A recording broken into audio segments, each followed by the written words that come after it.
All right. Hello, my name is Darryl Santosa. I am representing my school SMAK, Tunas Bangsa Sunter, and I am here to debate about the motion that the House believes that political dynasties bring more harm than good to democracy. Now, my stance on this motion is that I highly disagree, and I have about three reasons why I disagree to. First one that it provides, yeah, political dynasty provides more stability and continuity. And the second one, political dynasty also gives stronger leadership for their country. And the final reason is that political dynasties are more efficient in governing their own countries. Okay, let's start our elaboration on each and every one of these reasons. All right, the first reason, uh, political dynasties provides more stability and continuity. Uh, I each for the oh yeah, by the way, each reasons I'm using a an example. Like for the first one, first reason I'm using the Bush family for an example. The Bush family, as we all know, is consistent. It consists of the late President George H.W. Bush Sr. and his son, President George H.W. Bush Jr. Now, now by this standard, a little history. George H.W. Bush Sr. is one of the Republicans' presidents in the United States. He was president before Bill Clinton, and during his presidency, he has established several and numerous of Republican style policies in the country. But due to his bad influence and bad governing, his policies are short-lived, and most of them didn't even pass the legislative. Now, because of that, most of his policies is just left in the dust until when Bill Clinton exceeds into presidency. And then fast forward to the early 2000s when George H.W. Bush Jr. won the election. He relieved all of his late father's Republican policies and exceed them to the point they have been uh, moved move forward to the legislative and accepted into the United States Council. All right. For my second elaboration on the reason why I disagree with this motion, that political dynasties also give stronger leadership for their country, and the political dynasty I'm using as an example for this second reason is the North Korean Kim family.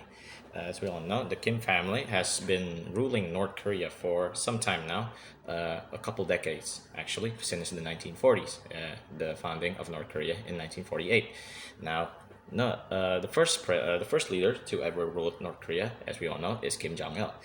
Kim Jong Il, being the founding father of North Korea, is a astonishing leader in North Korea's history.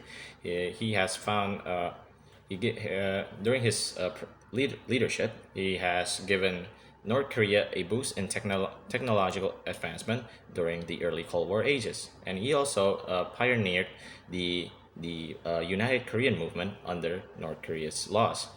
Uh, and with his leadership, North Korea in the Korean War during the early to mid 1950s almost won. They almost managed to take over South Korea and make Korea whole, but unfortunately due to United States aid to South Korea and United Nations intervention, North Korea was pushed back in the war. Now, after the war, Kim Jong Il in the early 1960s, he had done many meetings with the Soviet Union, China, and other communist nations in Europe or Asia to give to have a meet about technological advancement in infrastructure and agriculture in his country. And because of that, North Korea now, in the mid 19 to late 1970s, North Korea is considered more economically boosted than South Korea was. And then, fast forward to present day, his grandson Kim Jong Un, though is considered to be one of world's most embarrassing leaders, is now currently having a Kim Jong Il kind of a type of boost of his own. He has opened several agriculture locations and many more industrial sites, and has increased the GDP of North Korea by tenfold, and has bring the country up from poverty. And with also Kim Jong Un has also established many civilian based services like public transport services and more healthcare services and law enforcement. And Kim Jong Un has also increased trust in the outside world by establishing more diplomatic relationship with outside countries like Russia, China, Belarus, Kazakhstan, and maybe Iran. Unlike his father, who has seek more and more isolation in the past previous years. Now, moving on to my third reason, political dynasties are more efficient in governing a nation.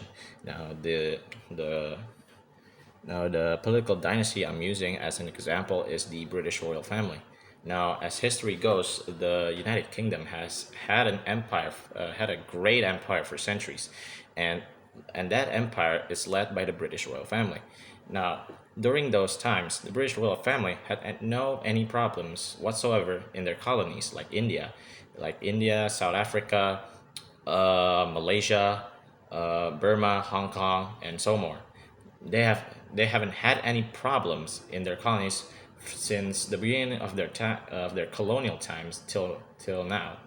And right now, most of UK's former colonies still pays huge homage and respect to their former colonizers, and because of that, and because of their efficient governing system towards these locals they colonize. Now, unlike some other colonial countries like Belgium or France, they actually treat their people right and gives them education and the opportunity to work for the United Kingdom family, royal family, and to actually gives them the opportunity to bring back some knowledge for their own people back when they give them the right for independence, when the UK give the former colonies the right for independence. To restate once more, the political dynasty provides continuity, like the Bush family, and they also give strong leadership for the country, like the Kim family, as mentioned before, and they are more efficient in governing a country. And that is my debate. Thank you very much. Yeah, thank you.